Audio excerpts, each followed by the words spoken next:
Quando tudo é prazer, nada é profundo. Vivemos na era do prazer.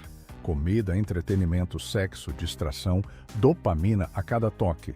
Tudo está ao alcance dos dedos, rápido, fácil, imediato. E quanto mais prazer temos, mais desejamos.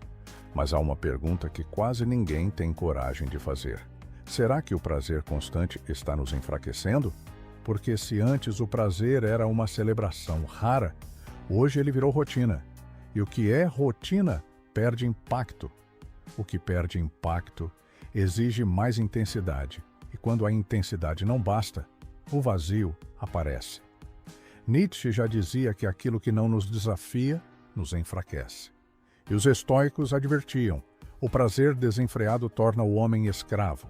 Jung falava sobre o perigo de viver apenas na superfície, buscando alívio onde se deveria buscar sentido.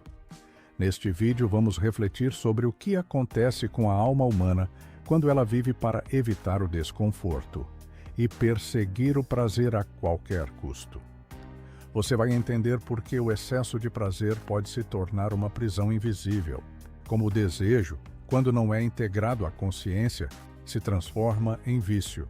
E por que a força interior não nasce do prazer, mas daquilo que você é capaz de suportar, transformar e superar. Porque talvez o verdadeiro problema não seja o prazer em si, mas o fato de que você já não consegue mais viver sem ele.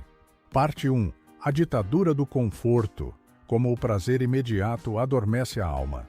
A promessa do mundo moderno é simples. Você pode ter tudo, agora, sem esforço.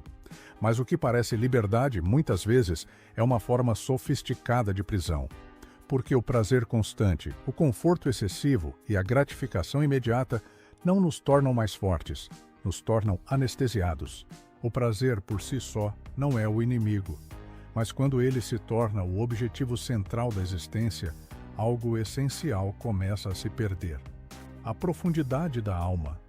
A mente acostumada ao estímulo fácil desaprende a contemplar. O corpo que só busca prazer perde sua potência de resistência. E o espírito que evita o desconforto nunca amadurece. A cultura do desempenho e da recompensa instantânea cria mentes inquietas, impacientes, incapazes de esperar. Tudo precisa ser prazeroso, tudo precisa ser leve, mas nem tudo que é leve é verdadeiro. E nem tudo que é verdadeiro é confortável. Os estoicos diziam, o prazer enfraquece a vontade quando é buscado como fuga. E é isso que vemos hoje, uma geração viciada não apenas em substâncias, mas em distrações. Viciada em não sentir, viciada em não olhar para dentro. Quando tudo se torna prazeroso, perdemos o contato com aquilo que realmente nos transforma. O silêncio, o tédio, a espera, o enfrentamento das próprias sombras. Porque o crescimento raramente é prazeroso, mas é nele que a alma encontra sua força. O problema não é o prazer. O problema é viver como se a dor, o esforço e o vazio precisassem ser evitados a qualquer custo. Quando isso acontece, o prazer deixa de ser celebração e se torna uma muleta. Parte 2. Do desejo à dependência. O ciclo invisível da autossabotagem. O prazer é natural, o desejo inevitável. O problema começa quando o desejo deixa de ser expressão da alma e passa a ser um escape do vazio. Vivemos em um tempo em que a maioria das pessoas não sabe mais desejar com consciência. Elas apenas reagem a impulsos, procuram alívio rápido, dopamina fácil, distração imediata. Mas por trás disso, quase sempre, há uma dor não olhada, uma angústia não enfrentada. O ciclo é sutil. Sentimos desconforto, buscamos prazer. Sentimos alívio, o desconforto volta, buscamos mais prazer. Com o tempo, esse ciclo se repete tanto que a própria vontade se enfraquece. Já não escolhemos, apenas respondemos ao desejo. E isso é o começo da dependência. Nietzsche chamava isso de moral dos fracos, o hábito de viver em função daquilo que é confortável, mesmo que isso destrua a grandeza do espírito. Jung diria que o desejo desenfreado É um chamado do inconsciente que foi ignorado e agora grita através do vício. A dependência não é só química, ela é psíquica, emocional, simbólica. E o mais perigoso é que muitas vezes ela vem disfarçada de liberdade. Eu faço o que quero, mas será mesmo? Será que você quer? Ou será que foi condicionado a buscar prazer porque não suporta mais estar com você mesmo? O verdadeiro desejo nasce da consciência. A compulsão nasce da fuga. E quanto mais fugimos, mais precisamos do prazer para silenciar o chamado interior. Só que o chamado da alma não se cala com prazeres. Ele só se transforma com presença. Parte 3. A perda do desafio. Como o excesso de estímulo mata a força interior. Existe uma força que só nasce no atrito. Um tipo de caráter que só se revela diante do incômodo. Mas quando tudo é feito para evitar o esforço, o silêncio, a dor, perdemos justamente aquilo que nos torna humanos em profundidade. A alma não cresce com conforto, ela cresce no conflito, na travessia, no desafio, mas em uma cultura movida a cliques, recompensas instantâneas e atalhos emocionais. O esforço virou algo a ser evitado. E o resultado é uma geração frágil, hiperestimulada, mas espiritualmente subnutrida. Nietzsche dizia: o homem é um animal que deve ser superado. E essa superação não acontece no prazer, mas na superação de si mesmo.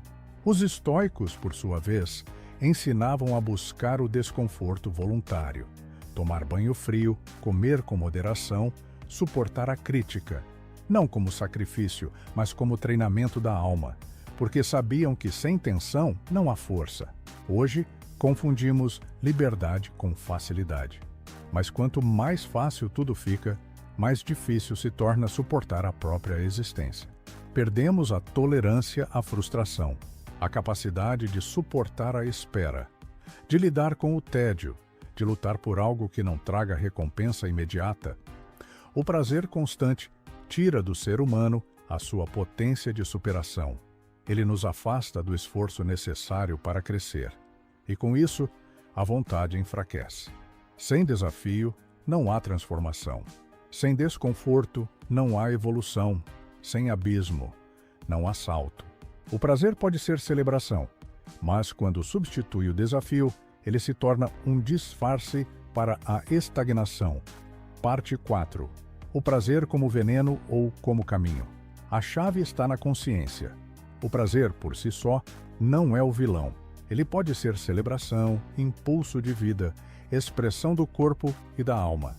O problema é quando o prazer deixa de ser vivido com consciência e passa a ser usado como fuga. Carl Jung dizia que tudo aquilo que não é integrado à consciência nos governa, e quando o prazer governa, o ser humano se torna escravo da repetição, sempre buscando o próximo estímulo, o próximo alívio, a próxima distração. Mas nunca a si mesmo. O prazer pode ser veneno quando nos adormece, mas pode ser caminho quando nasce da presença, do amor, da inteireza. A diferença está na intenção com que o buscamos. Você come para preencher um buraco ou para agradecer o alimento? Você deseja alguém para aliviar o tédio ou para compartilhar alma? Você se distrai para fugir de si ou para descansar de um dia vivido com intensidade? A alma não está pedindo mais prazer, ela está pedindo sentido. E o sentido só nasce quando o prazer deixa de ser fuga e passa a ser escolha. Então, a pergunta não é: você sente prazer?